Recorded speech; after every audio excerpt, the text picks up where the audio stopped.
tonight on the Jeff Johnson Chronicles. Dreams, get out the hood. There's really not that many ways out the hood, you know. Whether you know how to play ball, you know how to rhyme. Want to be rich? Either you know how to rap or you got a wicked jump shot. You have a jump shot or you can rap. When I get older, I want to play in the NBA. When I grow up, I would like to be a rap artist. Out the hood, you say? By rapping. The average career for a rap artist is probably maybe 2-3 years. I couldn't rap, and a lot of other people can't rap, but we try. Meet two millionaires who beat the odds. This is where it all started for me. We'll show you how.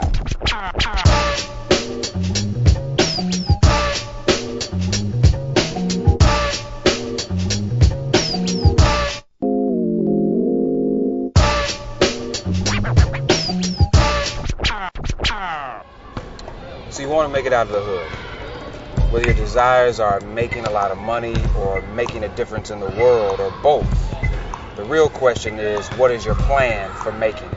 When I get older, I'm going to try out basketball. If basketball don't work, I'm going to try out boxing. If boxing don't work, I'm just going to be Yeah, I'm coming out with an album soon. Most people these days seem to have one of two answers: entertainment or sports. The problem is, statistically, that's about as likely as winning the lottery. How would I want to get rich? Simple, by probably winning a lottery. That's why I play the numbers. Which is actually a third, very unlikely way that people try to make it. In this show, we're going to introduce you to two people who started out in the hood and made it out another way. That way is called business, and it's not necessarily what you think it is.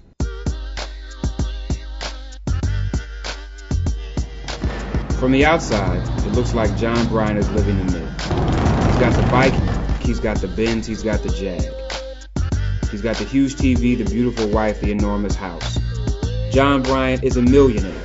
He's living a life he's always wanted to live. The life that growing up poor in Compton, California, he always believed he could. Welcome to Compton, California. My whole childhood kind of growing up was a blur. It was a way in Compton, California where it was just bad stuff all around you to transport yourself into a whole new place, space, and time. This is where it all started for me.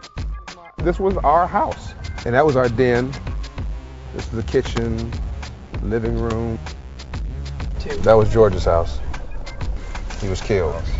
George was a straight-A student. George was a good friend of mine growing up. But George tried to hang out like the gangbangers, and then finally he was shot like a gangbanger. This was Tweet's house. This was the neighborhood of hoodlum. And of course, nobody knows Tweet and nobody cares. I knew I wasn't going to end up here. This was not my last destination. But he got there in a way he least expected. At first, John bought straight into the myth. He knew he wanted to make a lot of money, and he knew he wanted to make his mark. So like so many others, he tried acting. And for a minute, it looked like he was going to be successful. But then, also like so many others, he wasn't. And by the age of 19, he had burned his credit, he was homeless, and was sleeping in a Jeep in the parking lot outside of LAX. Which is when he realized it wasn't so glamorous after all. And what's more, it wasn't going to make him rich or help make his mark on the world. I remember saying you can't fall from the floor. And when you're homeless, you're at a baseline. And the good news about that is everything you build from there is net positive. At first, that building process was slow. He took some odd jobs, a graveyard shift at the AM/PM, making $7 an hour. Sold clothes from out of the trunk of a car with a friend. Then he decided to go into real estate. But he failed the exam, not once, 3 times. Things were getting desperate, but John was determined and went to see a trusted friend who gave John a job. And with that, John was in banking. I had no experience whatsoever. This wasn't even affirmative action. This was just straight up charity, right? He didn't know anything about banking, but he was in, and he listened, and he learned. But what he learned about the job he was hired to do, he didn't like. It was high-interest loans to poor people whose position he himself had grown up in and had ended back up in again. People who could not possibly pay back those loans. Once I figured out what it was, after a few weeks on the job, I said, I can't do this. It's just morally untenable. I can't do it. So there was something he could do. He knew people who could pay back the loans. Who? Those lucky few who had made it in show business. Those who he had met on his unsuccessful road through Hollywood. Those people who had large sums of money when they did have gigs, but not a lot of money when they didn't. They could pay back the loans. So he utilized his contacts from a life he thought he'd left behind in order to create a new division of the company, a whole new market. I just started working the phones and working a few contacts, working a few introductions, and then it locked in year 2, and I just started closing deals. He brought the company from 0 to 24 million in 4 years. John was 26 years old, and he was rich. But along with his financial gain came a temporary loss of perspective. I didn't believe discrimination existed in America because I had done it. I had made it. Look at me. I grew up in the hood.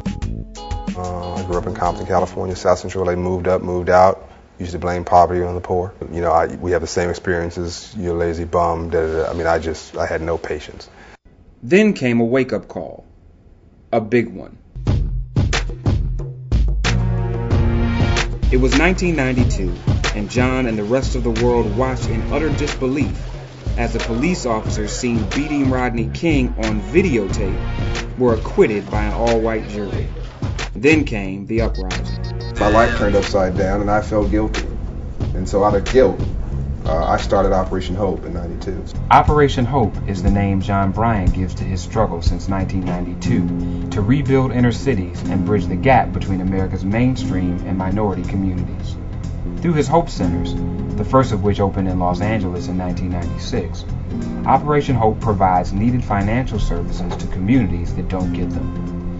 Services that range from counseling on basic budget and money management, loans to hopeful home and small business owners, to retirement planning. John Bryant calls his Hope Centers The kind of cross between a bank branch and a Kinko's for empowerment. Clients come here for their small business needs too. Copying, printing, reasonable check cash fees. At the 7 Hope Centers that are now operating in communities like Watts, South Central LA, and Anacostia, cyber cafes provide both computers and internet access. People can come here to work or to network. In the wake of Hurricane Katrina, they have started Operation Restore Hope to assist those Americans directly affected by the storm. John Bryant has found his life's work.